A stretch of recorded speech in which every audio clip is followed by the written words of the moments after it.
السلام علیکم۔ آج کی ویڈیو میں ہم آپ سے بات کریں گے حفاظت اطفال کے بارے میں۔ اطفال طفل کی جمع ہے، طفل بچے کو کہتے ہیں۔ ان کو جو بیماریاں ہوتی ہیں ان بیماریوں سے حفاظت کے بارے میں ہم آپ سے 4 وظائف شیئر کریں گے، اور ان میں سے جو بھی آپ کو آسان لگتا ہے آپ اس کو کر لیں۔ پہلا وظیفہ یہ ہے کہ یہ آیت لکھ کر بچے کے گلے میں ڈالنے سے تمام امراض سے حفاظت رہتی ہے۔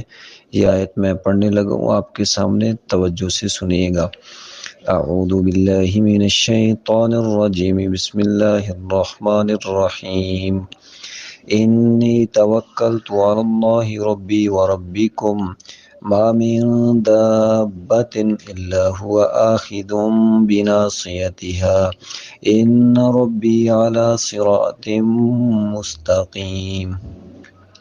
فَإِن تَوَلَّوْا فَقَدْ أَبْلَغْتُكُم مَّا أُرْسِلْتُ بِهِ إِلَيْكُمْ وَيَسْتَخْلِفُ رَبِّي قَوْمًا غَيْرَكُمْ وَلَا تَضُرُّونَهُ شَيْئًا إِنَّ رَبِّي عَلَى كُلِّ شَيْءٍ حَفِيظٌ۔ دوسرا وظیفہ یہ ہے کہ بچے کے پیدا ہونے کے وقت سورہ بدر لکھ کر اس کے گلے میں ڈال دی جائے تو وہ بیماریوں سے محفوظ رہتا ہے۔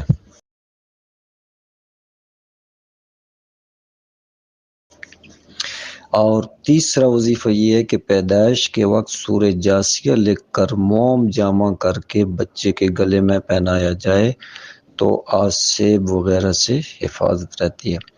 چوتھا وظیفہ یہ ہے کہ یہ آیات زعفران سے، جس میں کچھ مشک بھی ملا ہوا ہو، لکھ کر تعویذ بنا کر بچے کے گلے میں لٹکا دیا جائے تو رونے، ڈرنے اور بدخوابی سے حفاظت رہتی ہے۔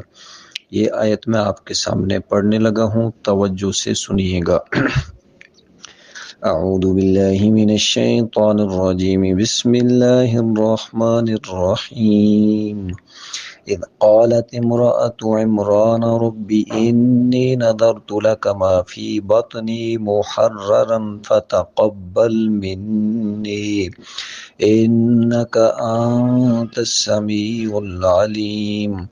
فلما وضعتها قالت رب انی وضعتها انثى وإني سميتها مريم وإني أعيذها بك وذريتها من الشيطان الرجيم فتقبلها ربها بقبول حسن وأنبتها نباتا حسنا وكفلها زكريا كلما دخل عليها زكريا المحراب وجد عندها رزقا إلى آخره۔